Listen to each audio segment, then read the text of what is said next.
One of the things that I find odd, like really strange in this arc, I mean, there are a lot of things actually. Look at this dude. But this I find to be really odd in this arc. And by the way, listen, I could be going nuts. Could be going straight up cuckoo for Cocoa Puffs.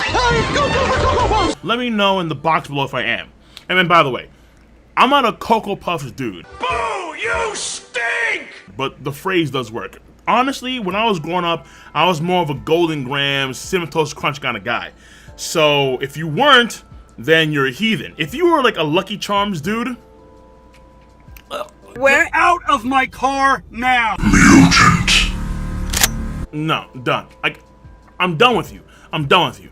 But that being said, what I find very strange in this arc is why the numbers matter so much. I don't get it. Why do the numbers matter so much in this arc? Even in one of these chapters, 987, Big Mom makes reference to Luffy getting overconfident because there's a few hundred guys. And then we find out that like there's way more samurai inbound, like 5,000, 4,000 plus dudes inbound really hot.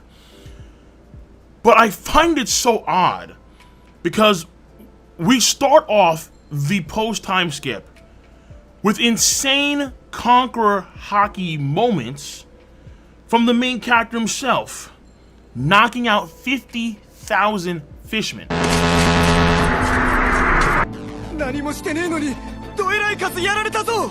Why do the numbers in Wano country matter so much when we have multiple Conqueror Haki users in this arc right now that could knock out potentially tens of thousands in one go, in one flex of Conqueror's Haki? They can knock out 1,000 guys in their wake. Luffy in particular has gotten much stronger from Fishman Island.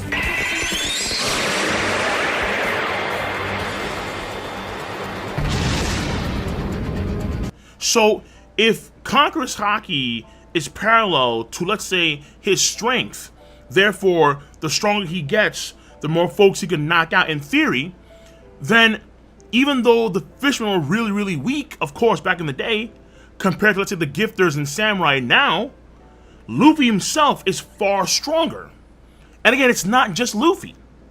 So really quickly, number one, when it comes to an odd situation that I find very odd, when Luffy announces it's all-out wartime in front of Big Mom, there is no attempt on Luffy's part to kind of just flex Haki. When Luffy has to deal with these guys, these gifters, like Apu and company, like Scratchman Apu was coasting. But yet there was no Conqueror's Haki attempt, even when it was unveiled. Yeah, we have Luffy, Zoro, Killer, Kid, what's going on there? And speaking of Kid, number two, Eustace Kid. Eustace Kid has been fighting gifters, like off screen, for a period of time now. According to Kaido, we know that Eustace Kid has Conqueror's Haki. Why haven't we seen Eustace Kid just knock out, like, I don't know, like 300, how many gifters he had to deal with? Knock these boys out and keep it moving. Why hasn't Kid done that yet? Like, why hasn't there been any attempt on Oda's part? Because when it comes to mobs, right? Mobs should be handled quite efficiently by people of Luffy and Kid's level if they have Conqueror's Haki, which they do. And we know, based on, let's say, the Prisoner Minds, that Oda's made a very strong attempt, a strong push, to make Kid and Luffy on somewhat equal levels in terms of portrayal. We see Kid and Luffy do like the exact same things when it comes to, let's say, carrying the blocks around and training. Luffy's Conqueror Haki actually, I would argue, went to another stage after Kaido knocked him out because he did it unconscious. He did the ability while he was unconscious. And yet, we're not seeing it being used as frequently as I thought we'd see it in this particular stage of the arc. When it comes to the actual battle of thousands, and then of course Big Mom and Kaido, when the henchmen unveil themselves, Like, after Kaido is stabbed by the red scabbards, and then it's like, okay, Luffy, I accept your challenge. Kaido should just flex that, like, oh my god, whoa, Kaido, oh my god. But no. What? Like, I'm not saying that it's necessarily bad. I'm just confused. Aside from, for the sake of storytelling purposes, and for the sake of building tension, and essentially not making large sections of the previous 2 acts worthless, I'm not gonna have these guys spam Conqueror's Haki, even though they probably could. That, I think, Oda made me think about that in his mind. Because we spent so much time, like when it came to the ships, when it came to the Ratsetsu district and so on, we spent so much time to get these dudes. And if just Kaido's like, yo, and then half these guys are out. It's like, what? What? How much time do we waste? I mean, there's no watch. Where's my watch? It's somewhere here. How much time do we waste if these guys just knocked out right then and there by Kaido or Big Mom? But it's still really strange, and it kind of doesn't jive with the current continuity of the story, because it's not the pre-time skip, it's the post-time skip.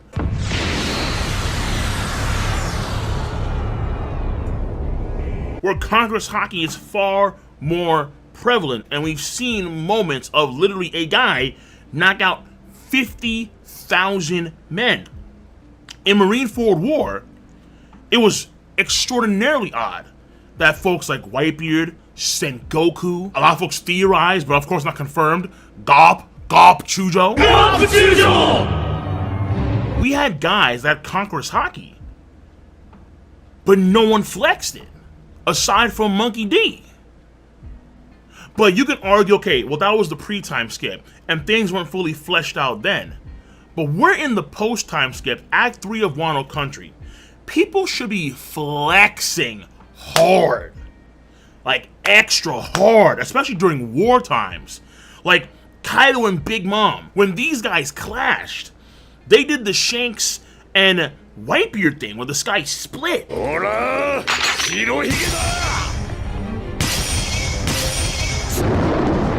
The sky split, it was nuts.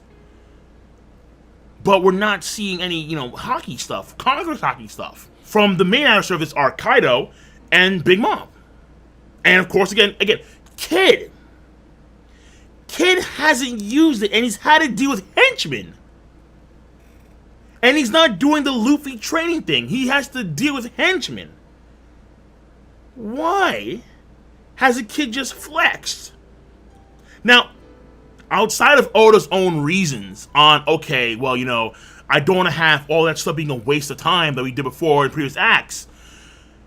Personality-wise, maybe the Yonko haven't done it as frequently as I thought they would, because Kaido's personality is all about war, yeah, fight, I want to kill myself, cut my wrist vertically.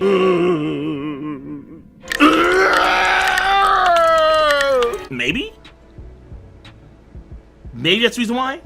He's a war-hungry dude, so I'm all for it. Like, why waste my time knocking these guys out when I can fight and have... And mind you, with the Mink army, Su Long, these berserkers, I don't see Kaido being able to knock out with Conqueror's Haki. Though granted, for him, even when he knows that they're going to transform, it's so nonchalant. So I guess you could argue that maybe he could, because the gap is still ocean wide between them and him, because he's the raid boss. But again, he loves war. And then for Big Mom, she's kind of uncaring. She's kind of like, whatever, dude. I'm just here because I want to kill Luffy. Like this whole thing with Kaido. Like, yeah, we teamed up, great and all, fine. And me and you, Kaido, we're going off the 8 weapons. Okay, fine. Yeah, we're going off the Pluton, Uranus, Poseidon. Fair enough, fine. But ultimately, when Kaido got tagged by the Red Scabbards, Big Mom was just chilling, like, mama, I'm hungry. So I guess Big Mom at this point in time just doesn't really even care that much. I mean, yeah, again, she didn't know to Luffy's men, But Big Mom's not taking it fully serious yet, I suppose. I mean, I guess you say that because things have just quote-unquote started, they haven't started doing the Conqueror's Haki just yet. Even though, again, for Luffy, for Kid, it's been like, do we have to bring up Scratchman Apu? Check your route. Was going in pretty hard. And they were surrounded by guys. And Zoro's, oh my god, like their pool of power is so diverse. Luffy and Kid couldn't, no? On Kaido's and Big Mom's side, for Conqueror's Haki, worst case scenario? Nothing personal. Worst case scenario is something like the samurai have such powerful wills. Oh, the will of Odin carries us forward. We will not yield. I will not yield. And then they don't get knocked out by Conqueror's Haki or some. That'd be terrible. That'd be an atrocious thing. I would despise Oda in that moment. If it was something as lame, kind of cliche, like Nippon Banzai, we are the samurai, the samurai. Nobody messes with the samurai. The tilt, if that would happen in a chapter, I mean, I'm sweating now thinking about it. Woo! If it happens in a chapter, I'm gonna lose my.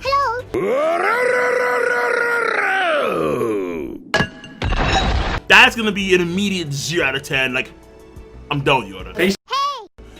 At least for like the week, or like for the bi-weekly, I'm done with you, bro. I'm done with you. There's no way. Oda, please spare me. Spare me. All right. I'm like, my God.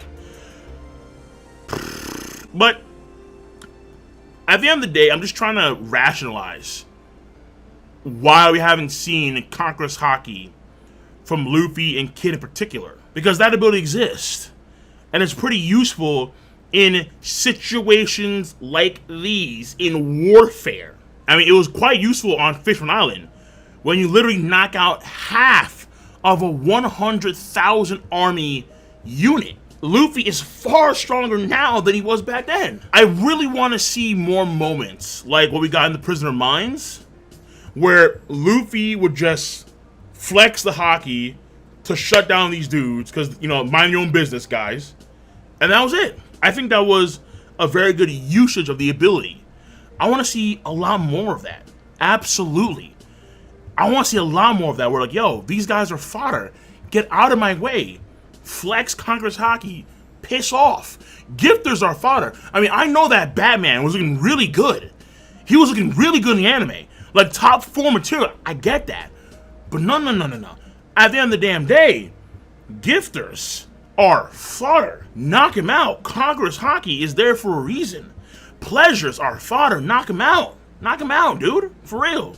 I guess one of the things from a writing standpoint, aside from, again, not having our time being wasted if these guys are knocked out by Kaido and Big Mom, I guess you can say that Oda has, because Oda, he likes going from big moment to big moment. That's something that a friend of mine, Joten, said a while ago, and it kind of stands true, where Oda does like doing like these hype moments. Like he sets things up for these amazing hype moments. He doesn't want to deviate from that. So even though things may not match up with the continuity, don't make a lot of sense as to why things aren't or are happening, there's gonna be a big moment where it is gonna happen, and it's gonna be, oh my God, whoa, oh, Oda, whoa. And of course, when they happen, they're amazing. And I'm thinking to myself, okay, hold on. What if there's gonna be a moment like a Douglas Bullet, but like times 4, times 5, where it's gonna be like Luffy and Kid, shoulder to shoulder, side by side. Big Mom and Kaido, shoulder to shoulder, side by side. And then just 4 waves of Conqueror's Haki. It's like, oh my God. If that happened in a chapter, would I lose my fecal matter? Yes. Yes. Absolute. Like, oh my, Like Deadpool, I am touching myself tonight 100%. I'm touching myself tonight. That's kind of sexy.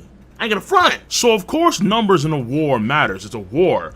But Oda spent so much time, so much emphasis on the numbers when, again, in this world, Conqueror's Haki exists, and I just can't help but scratch my head. The vast majority of these folks are cannon fodder, but Oda has clearly deviated from Fishman Island, where it was clear that they were all cannon fodder, to now they are extraordinarily valuable. Despite the fact that dozens, hundreds, thousands of them could get knocked out in one Conqueror's Haki flex. And it's not just on one side, it applies to both sides. So I'm just thinking about it, and it's a bit odd, but let me know your stance. Again, I could be going crazy, but let me know your stance on the subject matter at hand.